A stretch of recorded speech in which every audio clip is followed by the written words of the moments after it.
C'est un grand honneur pour moi d'être ici ce matin parmi vous, répondant à votre invitation, et que je viens avec beaucoup de modestie et d'humilité. Je pense que ce sont en tout cas pour moi des vertus, surtout pendant ce mois de Ramadan, mais même tout au long de l'année.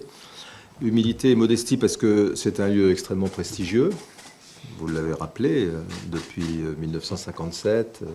Tant de choses se sont faites dans ce royaume sous l'autorité de ces monarques, mais aussi humilité parce que nous sommes à un moment, vous l'avez dit, qui est important et que ce printemps doit à tout prix, comme dit un poète, parce que si vous avez rappelé que je suis un peu de l'Atlantique et de la Normandie, qui est effectivement baignée par la Manche et l'Atlantique.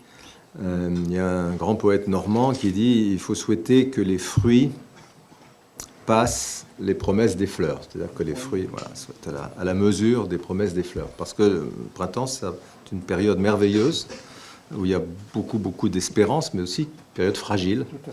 Parce qu'il peut toujours se passer un phénomène météorologique qui fasse que les fleurs fanent et que les fruits flétrissent.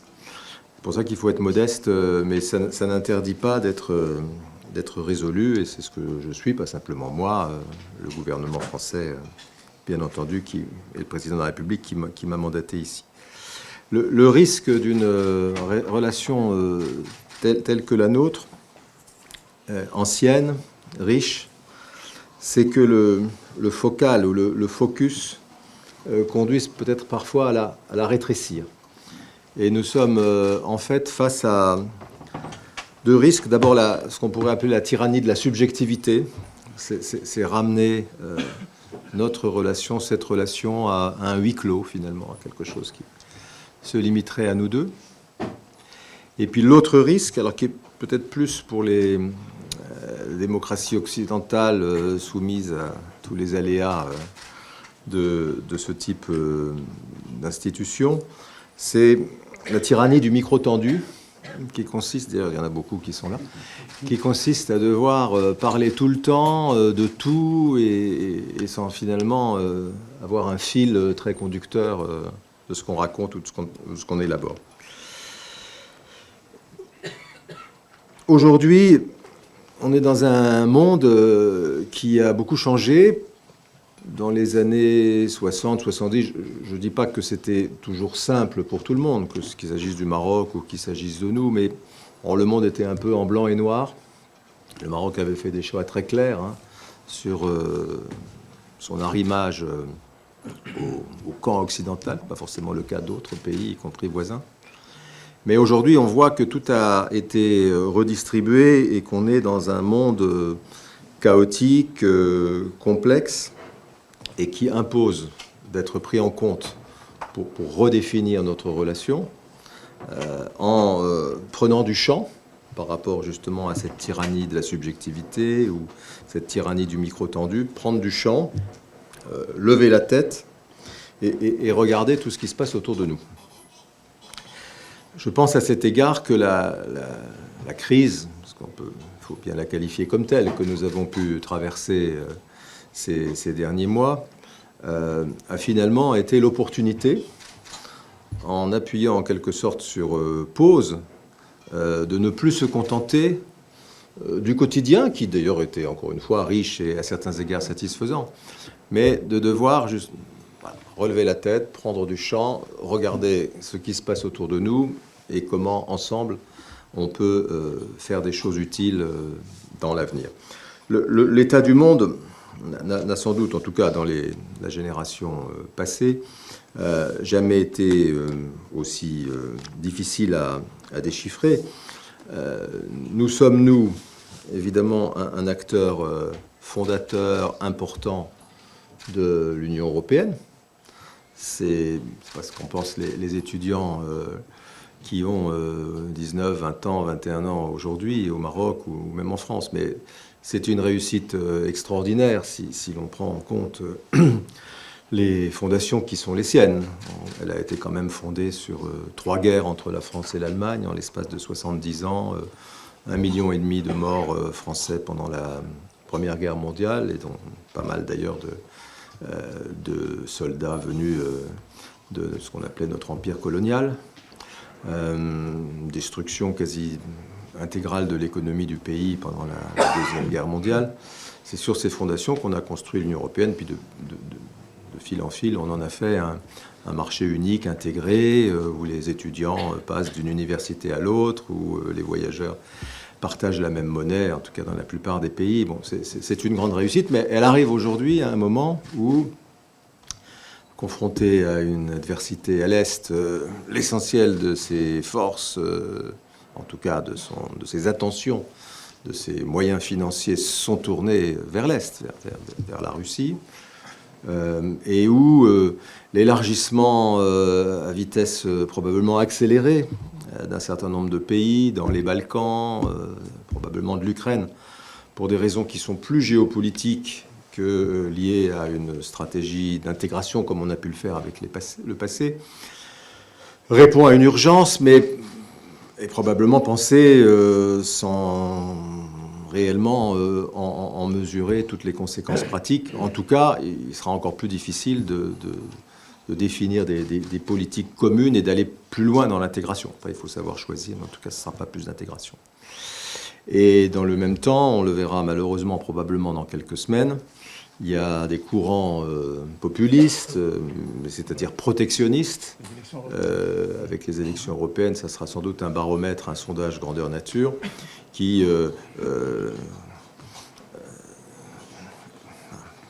font valoir l'idée selon laquelle l'Europe devrait se constituer en forteresse, pas simplement à l'égard des migrants, mais beaucoup à l'égard des migrations, mais aussi sur le plan économique, sur le plan des normes, des souverainetés, etc. Et malheureusement, ce courant, et pas simplement en France, il est aujourd'hui porté par une dynamique de crainte, d'inquiétude à l'égard de l'avenir qu'on ne peut pas contester. Ça serait malhonnête de le faire. Or, les Français savent dans l'histoire ce que les lignes Maginot ont signifié.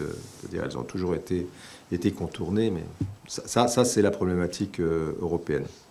À côté de ça, au sud de la Méditerranée, il faut bien dire que l'Union du Maghreb arabe, l'Union pour la Méditerranée sont des échecs.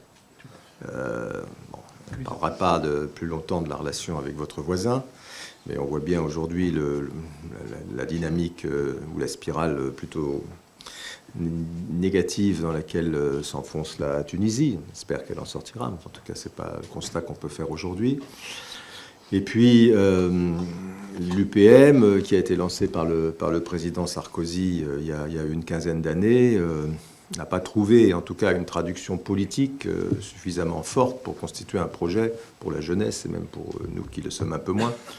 Et ses conséquences pratiques restent comptées sur les doigts. Il y a une université à Fès, mais à part ça... Bon.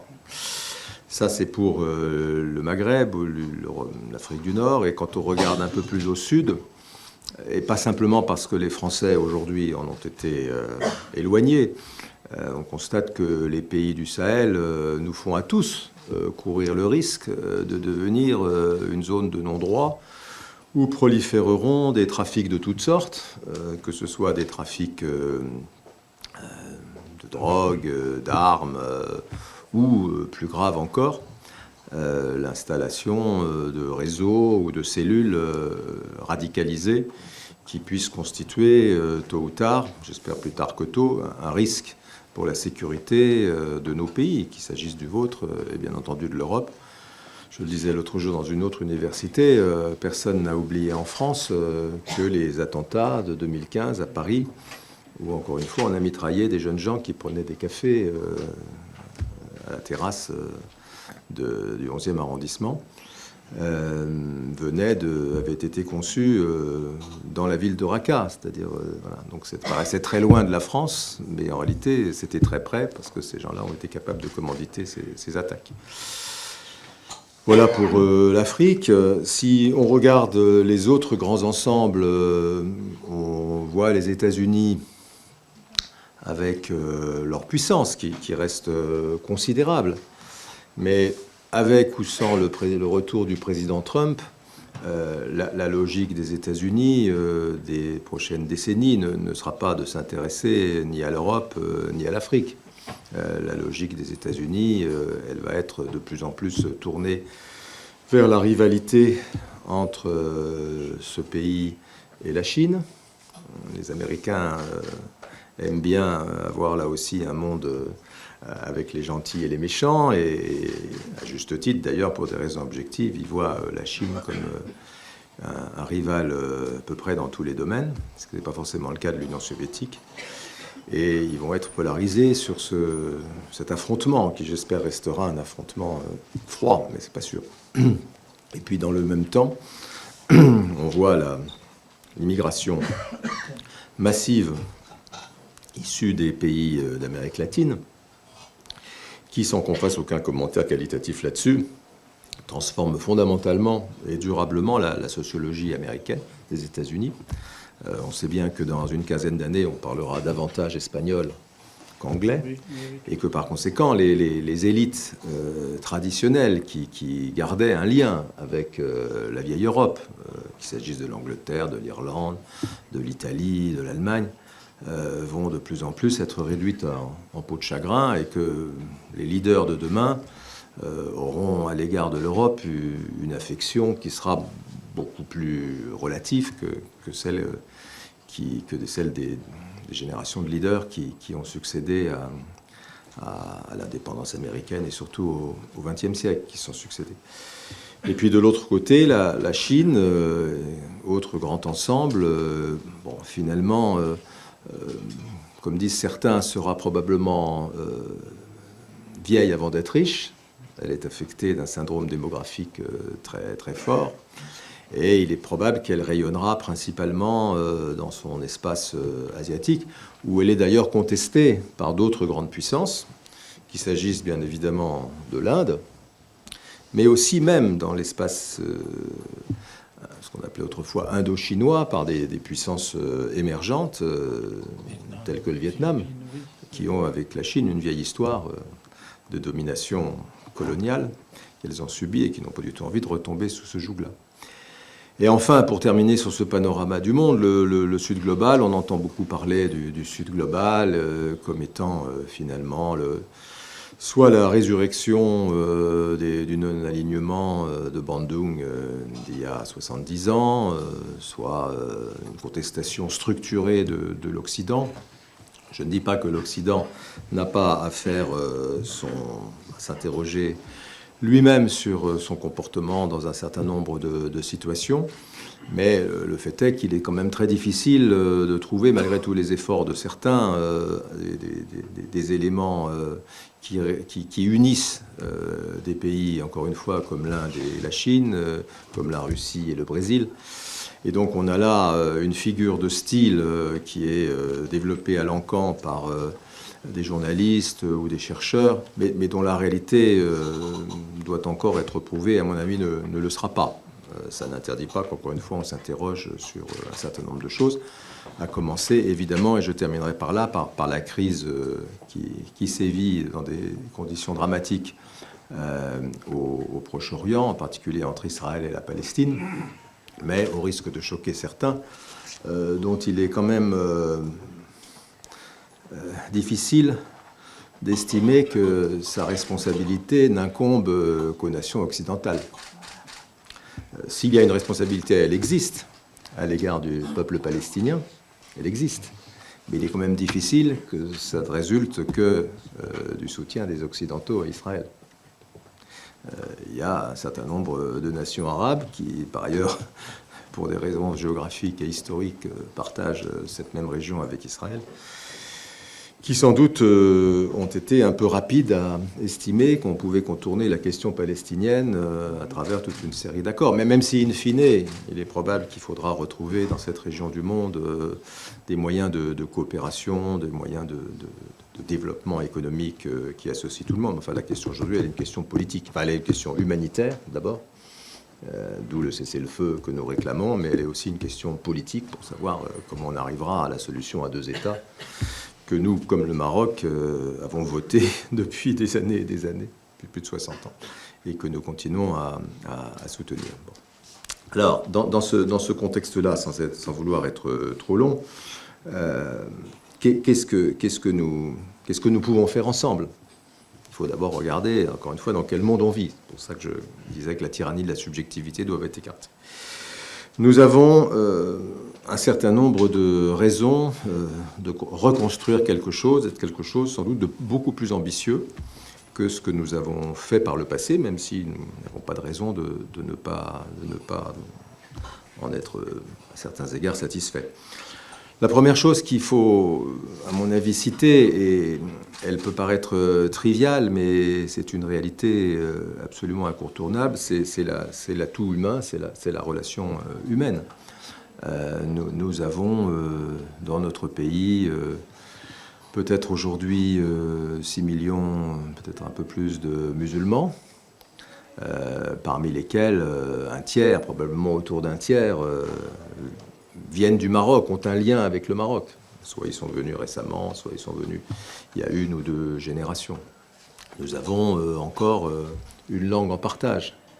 Nous avons des échanges permanents. Alors, pas revenir trop en détail sur la question des visas, mais même si elle a été maltraitée, j'ai eu l'occasion d'en parler, et que les Marocains ont été maltraités à travers ces décisions qui ont été rapportées depuis, le Maroc reste, à l'exception de la Chine, mais qui doit être 40 fois plus peuplé, le premier pays bénéficiaire des visas. Et l'année dernière, nous avons remis à plat cette question. Nous avons accordé 100 000 visas de plus, et nous avons aussi donné 35 000 cartes de résidents permanents à des Marocains en France, ce qui fait dans l'un et l'autre domaine les premiers bénéficiaires de ces procédures. On pourrait faire plus, on pourrait faire mieux, on va faire plus, on va faire mieux, mais en tout cas on ne peut pas dire que le Maroc soit très mal classé. Il peut être le sentiment parfois d'être maltraité, mais de ne pas être mal classé.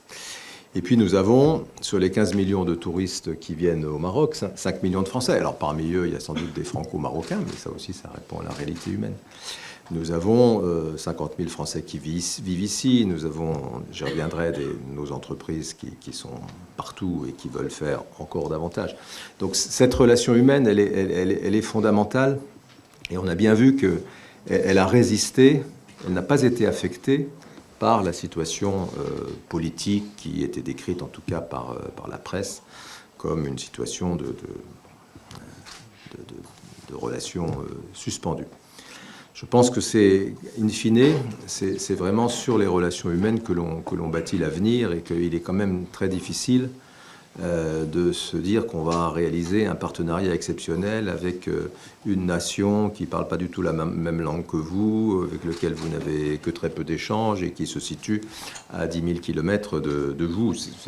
Le général de Gaulle disait, on fait la politique de ces réalités. Et cette réalité humaine, elle est incontournable, même si le Maroc, à juste titre, n'a aucune raison d'être dans une relation monopolisée par la France.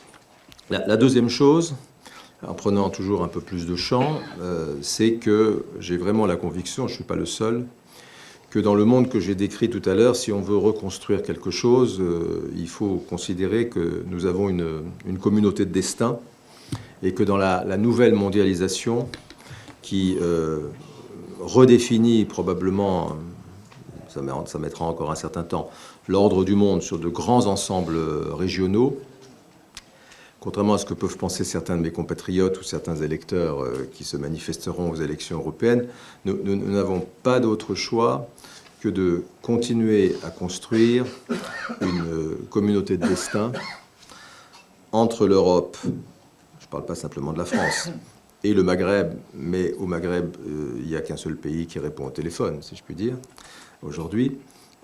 Et derrière le Maghreb, conformément à la vision d'ailleurs très, très, très claire de Sa Majesté, une grande partie de l'Afrique sahélienne et de l'Ouest. Cet axe-là, qui est déjà assez bien circonscrit et qui a déjà des éléments de solidarité, c'est une grande chance pour nous tous si nous arrivons à lui donner encore plus d'ambition et encore plus de réalité. Je suis vraiment persuadé que pour l'Europe et pour la France en particulier, il n'y a pas d'autre option que de pouvoir construire autour de vous, autour du Maroc Plateforme, parce que c'est votre vision, cet ensemble régional le plus intégré possible, et je vais assez vite indiquer sur quelle base il peut se construire, mais qu'encore une fois, qui doit être un ensemble euro-africain. Et à cet égard, encore une fois, le Maroc est forcément le hub central, à la fois parce qu'il en a la vision, parce que c'est dans son ADN, et puis parce que, pour des raisons géographiques, tout passe par lui aujourd'hui. Si on raisonne d'un point de vue pratique, comment faire pour que cette espérance, cette vision s'incarne et sur quelle base elle doit reposer? Nous voyons dans les grandes évolutions du monde que, et là je parle plus pour la France, mais il est clair qu'un pays comme l'Espagne est parfaitement dans cette dynamique-là. Nous devons d'abord convaincre en Europe qu'il faut retrouver notre Sud. J'ai dit tout à l'heure que l'Union européenne, elle est aujourd'hui obsédée, d'une certaine manière à juste titre, par l'Est, et par ce qui se passe à l'Est, par cette menace. Un certain nombre de pays qu'il faut bien dire, pendant 40 ans, ont eu l'expérience de subir la domination russe, sont obsédés à l'idée que ça recommence, et que ce soit la Pologne, que ce soit les États baltes, ou quelques autres, que les Russes, dont on connaît d'une certaine manière assez souvent dans l'histoire les comportements, sortent de leurs frontières et veuillent transformer une partie de l'Europe en glacis. Et donc, pour retrouver le Sud, il faut véritablement que le moteur des pays pour lesquels le destin se joue au Sud, c'est-à-dire avec vous et au-delà de vous, avec une partie des pays subsahéliens, se fasse entendre, reprenne d'un point de vue politique l'initiative. L'Espagne est déjà très bien partie dans la relation avec le Maroc, et c'est une très bonne chose. Le Portugal, même s'il n'a pas exactement la même puissance de frappe, mais c'est un pays qui a une grande histoire et une grande subtilité et une grande réussite d'ailleurs dans les dernières décennies. Et puis bien entendu la France. Ça n'est pas exclusif d'autres pays, mais dont on voit bien que, sans leur faire du tout injure, ils sont plutôt multicartes et qui sont plutôt dans une relation, peut-être c'est une chance pour eux, je ne sais pas, de cherry picking comme on dit en anglais. Mais en tout cas, les trois dont je viens de parler, il faut qu'ils reprennent l'initiative et qu'ils fassent réentendre, y compris par rapport à des sujets qui sont aujourd'hui sur le feu, dont on parlera peut-être pas d'actualité des prochaines heures ou des prochains jours, et en particulier des relations entre l'Union européenne et le Maroc. Vous voyez à quoi je peux faire allusion. Il faut que ces pays-là, et ils le souhaitent, reprennent un leadership, fassent entendre l'importance du royaume pour nous et de ce que le royaume représente en Afrique pour l'Europe et pour l'avenir de l'Europe. Ça, c'est le principe. Quels sont les sujets sur lesquels notre destin est lié au Maroc? À peu près tous. Le premier, c'est quand même la prospérité. La prospérité économique, elle est essentielle pour nos peuples. Et on voit bien qu'aujourd'hui, les grands ensembles qui sont à notre gauche et à notre droite, c'est-à-dire les Américains d'une part et les Chinois, avec des méthodes diverses, mais font tout pour doper leurs entreprises, la compétitivité de leur territoire, y compris par des mesures qui sont illégales du point de vue du droit international, mais le temps que le droit, même si on est dans une faculté de droit, prononce ses arrêts, la réalité a commencé à avancer. Je ne veux pas entrer dans les détails de ça, mais chacun le sait. Or, pour nous, notre compétitivité économique repose aujourd'hui en grande partie sur des investissements que nous avons faits au Maroc et sur des investissements économiques qui vont de moins en moins dans la logique de la sous-traitance, mais de plus en plus dans une logique de co-traitance. C'est pas un jeu de mots ou quelque chose de rhétorique. Je vois toute la journée, enfin en tout cas toutes les semaines, des entreprises françaises parmi les plus grandes, hier Airbus, avant-hier Safran, les uns ou les autres dans l'automobile. On a entendu encore le directeur général de Renault, qui fait une grande interview hier ou avant-hier. Bon.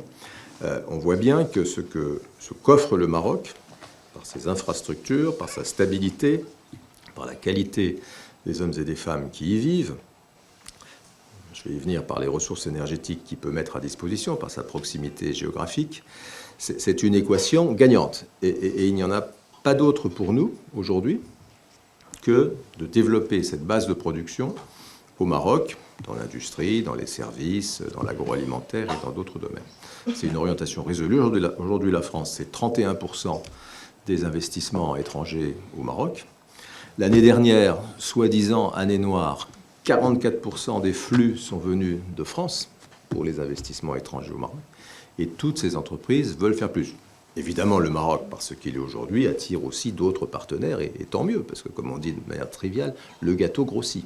Mais nous conservons notre part et nous mettons de plus en plus de valeur ajoutée dans les investissements qui sont faits au Maroc.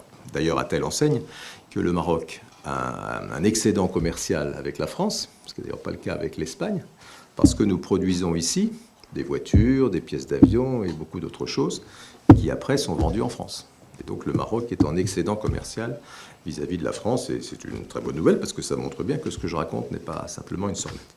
Donc les chaînes de valeur, comme on dit. Et pourquoi est-ce qu'on va en faire plus au Maroc? C'est pas parce qu'on parle français au Maroc, en tout cas beaucoup de gens parlent français, c'est pas parce qu'on aime bien le Maroc, c'est parce que lorsqu'on réfléchit, ce qui est une urgence absolue, à relocaliser des activités économiques pour être dans une logique de souveraineté, ne pas dépendre d'autres grands ensembles, parce que la crise du Covid nous a, de ce point de vue-là, traumatisés. On va en mettre une partie en France, mais on va en mettre aussi beaucoup au Maroc, parce qu'on a le sentiment qu'on appartient au même univers géoéconomique et géopolitique. Donc c'est une dynamique qui ne s'interrompra pas, mais qu'il faut qu'on pousse le plus loin possible pour le bonheur, pour notre prospérité respective, et aussi le bonheur des gens qui vont travailler dans tous ces projets-là. La deuxième dimension, elle est considérable, mais elle est un peu liée à la première, c'est que le Maroc, vous le savez tous aussi bien que moi, même peut-être mieux, va devenir une superpuissance des ENR, des énergies renouvelables.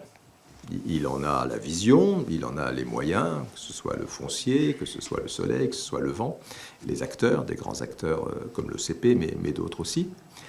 Et l'énergie verte, c'est évidemment la clé de tout.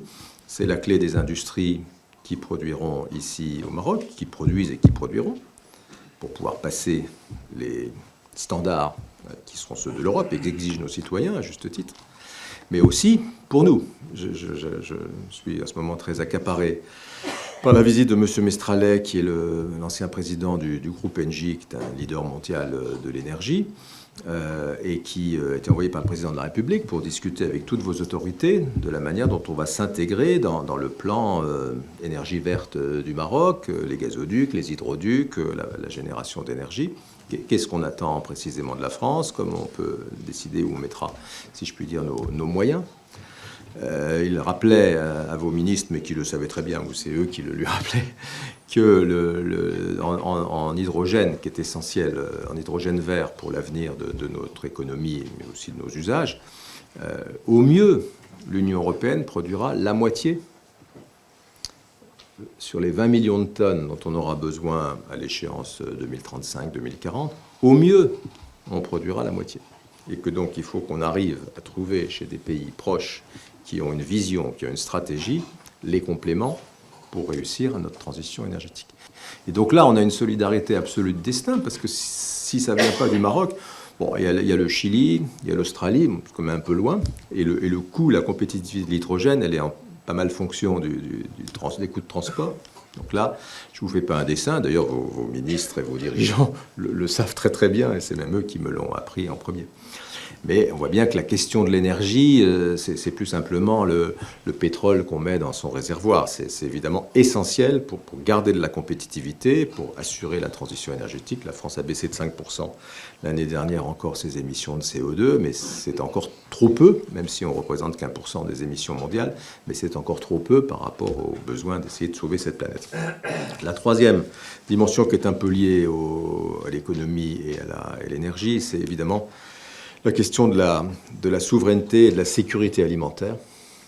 Elle est essentielle parce qu'on vit une période de bouleversement évidemment très très très très forte. Il y a des zones au sud-ouest de la France, les Pyrénées-Orientales, qui ont aujourd'hui un niveau de pluviométrie équivalent à celui de Ouarzazate, de zone semi-désertique. Et tout indique que ça ne va pas s'arrêter comme ça. Et le Maroc a une expérience, évidemment, un peu dramatique parfois, mais qui lui a permis, dans certains cas, de s'adapter mieux que nous à l'utilisation des eaux usées, par exemple dans l'adaptation des espèces. Et donc nous avons mis la question agricole au cœur de l'agenda, justement, de l'avenir, parce qu'il y a vraiment de part et d'autre des choses à faire ensemble en matière de formation, en matière d'investissement. Et le dernier, je terminerai parce qu'il y a beaucoup d'autres sujets, la dimension cardinale de tout ça pour réussir une intégration économique beaucoup plus ambitieuse, beaucoup plus forte, qui détermine cette communauté de destin sur des bases de développement économique, pour lui apporter l'énergie nécessaire pour décarboner nos économies et préparer un monde plus vivable, en tout cas qui ne devienne pas invivable, pour réussir les enjeux de souveraineté alimentaire qui sont cruciaux pour nourrir notre population et faire face au stress hydrique. Il faut des hommes et des femmes. Et là, on voit quelque chose qui est manifeste, c'est que les populations du monde entier, d'ailleurs il y avait un article dans le Lancet aujourd'hui qui montrait que la population mondiale allait commencer à décroître à partir de 2050, à peu près toutes zones confondues. Mais nous sommes confrontés en Europe à une réalité qui est déjà une réalité d'aujourd'hui. Et on voit bien que les grandes difficultés que nous avons pour maintenir une main-d'œuvre disponible malgré le niveau de chômage qui reste un peu élevé dans notre industrie, dans nos services, dans notre agriculture, implique à la fois de faire plus ici au Maroc et implique probablement d'avoir des concours, soit temporaires, soit un peu plus longs, de Marocains et de Marocaines, et demain de subsahariens qui viennent travailler chez nous pour un certain temps. Mais en même temps, les enjeux du développement du Maroc sont très importants pour sa stabilité, sont très importants pour nos industries. Et donc il faut arriver à trouver la formule, on y travaille, qui ne se contente pas, comme peuvent faire certains déjà, d'aller faire du brain drain et de venir piquer ici, sous prétexte qu'on les paierait 30% ou 50% de plus, les médecins, les ingénieurs, les codeurs, etc. Et donc, toute cette communauté de destin, si on veut vraiment qu'elle soit une communauté, ne peut fonctionner qu'à partir du moment où on accompagne le Maroc dans un investissement en matière de formation à tous les niveaux, qu'il s'agisse des doctorants ou qu'il s'agisse des techniciens supérieurs, voire des saisonniers agricoles, beaucoup plus important pour que d'une certaine manière il y ait des ressources humaines pour tout le monde. Et ça c'est un défi dans un monde, parce que le Maroc n'est pas l'Union soviétique des années 50, on peut sortir librement de votre pays et aller s'établir où on veut si on le souhaite. Et donc l'enjeu c'est vraiment d'arriver à donner des opportunités à beaucoup de jeunes, ou de moins jeunes, pour qu'ils puissent trouver, en fonction des choix de leur vie, du travail ici, du travail chez nous, dans des logiques circulaires qui restent à inventer, mais que pas mal de gens commencent un peu à concevoir. Et si on n'arrive pas à faire ça, tout le reste ne fonctionnera pas. Parce qu'on sera dans la cannibalisation des uns et des autres. Nous, on se fait piquer en France des ingénieurs, des médecins, par les Canadiens, ou par les Suisses, ou par d'autres pays. Donc c'est un système où chacun va chercher chez l'autre ce qu'il n'a pas chez lui, et qui est tout le contraire d'une communauté. Voilà.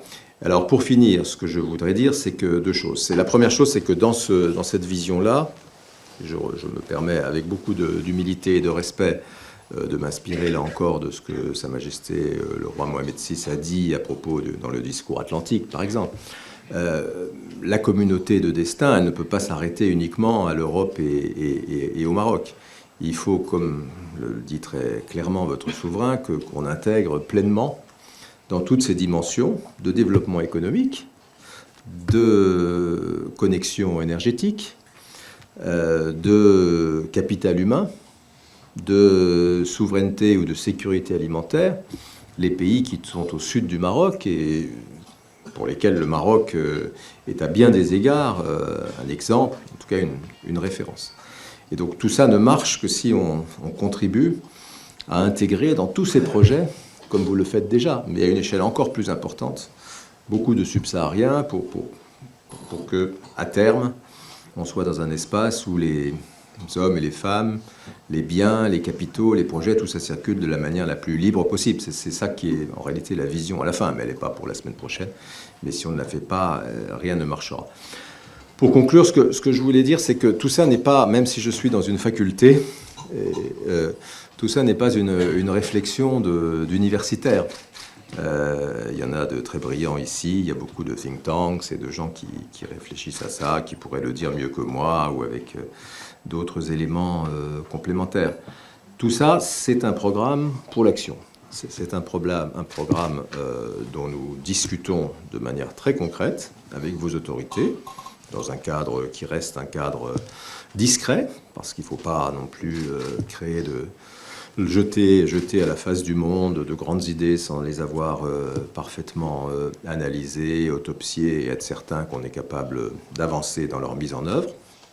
Mais il est clair qu'il ne saurait y avoir, de mon point de vue, et c'est l'opinion des autorités françaises, il ne saurait y avoir de relance, de redéfinition du partenariat avec le Maroc que si nous sommes capables, l'un et l'autre, de concevoir quelque chose de grand, quelque chose d'ambitieux, quelque chose d'inédit.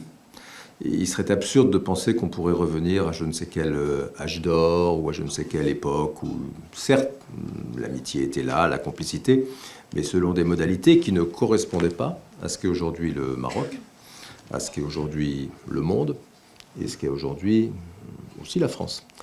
Et de ce point de vue-là, si je devais faire un mea culpa, parce que chaque fois que je fais une conférence, il faut que je fasse un mea culpa, c'est comme ça que c'est rapporté par la presse, c'est que, et je ne vise personne en particulier, en tout cas, nous, Français, nous avons, à bien des égards, ces dernières années, depuis 10 ans, 15 ans, perdu un peu le fil de ce qui se passait ici, pas suffisamment changé nos verres de lunettes pour voir le Maroc tel qu'il est.